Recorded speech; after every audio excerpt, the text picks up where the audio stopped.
need to secure reliable energy and the urgent requirement to reduce carbon emissions has put nuclear energy firmly on the agenda as a viable choice to be pursued in order to achieve an acceptable energy mix for our country, South Africa. It's official.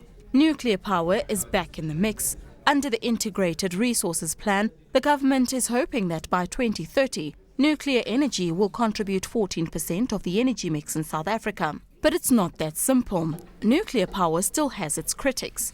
Yves Marignac, director of the World Information Service on Energy, a non-governmental organization in Paris, believes nuclear power drawbacks outweigh its advantages. The program that's aimed for is like 10 gigawatts. That's around the equivalent of 6 EPRs. Each of them would cost in the range of 4 to 5 billion euros. So that's a lot of money to invest in a very short period of time.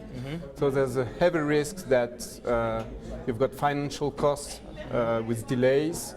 And that this investment is missing in some other areas. So it's overall very risky investment.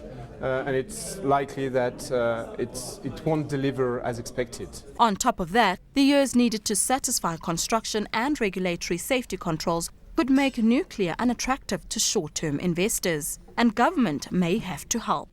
For some private investments and business to be interested, that means you've got not to be on a level playing field with other technologies, and especially you've got to set a framework where you subsidize nuclear power instead of renewables or energy services. Implement loan guarantees or public subsidies, and you've got to invest and risk some public money in these projects, which will be a problem if it doesn't deliver as planned.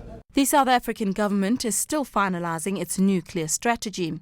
This is the Ministry of Energy's position. Quote, nuclear power is a long-term program. There will be many decisions along the road and not one single decision. Unquote. Until then, business will have to cross its fingers in the hope that the framework for participation will be attractive.